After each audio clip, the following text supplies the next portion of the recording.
Hi folks, I'm Matt and welcome to My Expanded Universe, a show where I go through the entire EU in chronological order as best I know how. Folks, we're going to go and talk about 3 short stories today. 2 of them are going to be from Star Wars Tales. So the first one is from Star Wars Tales, issue 2, called Routine, written by David Isabella. Now, in this story, an Imperial captain is trying to figure out what Han Solo is smuggling. He catches him 3 times, and each time he inspects his ship, he can't find anything. But he knows he's smuggling something.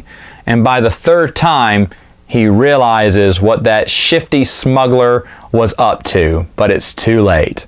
It's a pretty fun story.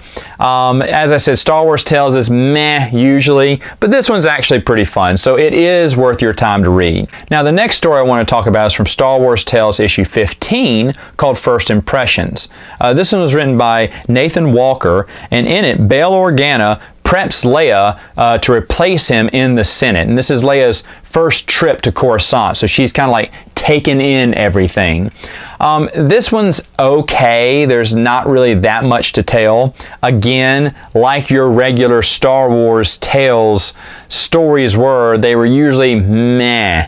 And this one's a meh. It's not bad, it's not memorable either. But the 3rd short story I want to talk about, it is not from Star Wars Tales. In fact, it is from the oddest place that you would never expect to find Star Wars short fiction. It is called The Lost City of Tatooine, written by David West Reynolds, and it was found in the Dig magazine, issue number 2, circa 1999. In this, Luke and Biggs are out on a little adventure, and they uncover a secret cavern that has some history, reveals some history about ancient Tatooine. Now, this story is actually pretty cool, but let me go back and reset your mind here. What is Dig? Well, Dig was an archaeology magazine for kids. Yeah, a magazine about archaeology for children. Why? Think about the time. When Jurassic Park came out, people were just blown away. Archaeology exploded into the minds of everyone. Digging up dinosaur bones again was cool. And it hadn't been that cool since Indiana Jones movies had been out. So everyone had a renewed interest in archaeology. Now, Lost World came out, so it was still kind of hot. And they were making archaeology magazines, but not one for kids. And so this company said, hey, let's make one for kids. And on their 2nd issue, it hit the same time that episode 1, the movie, was coming out. So on everyone's mind was Star Wars.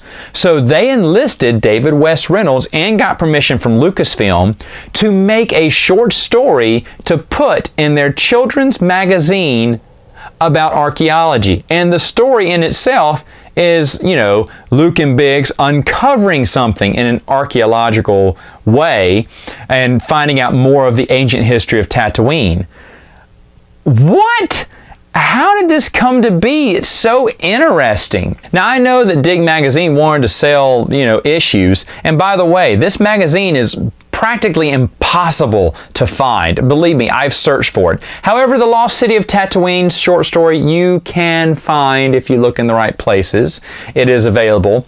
And it's actually a pretty decent story. Now, I found this by accident. This wasn't in Pablo's Essential Readers Companion. I was just searching the internet and just came across and I was like, what is this? Is this legit?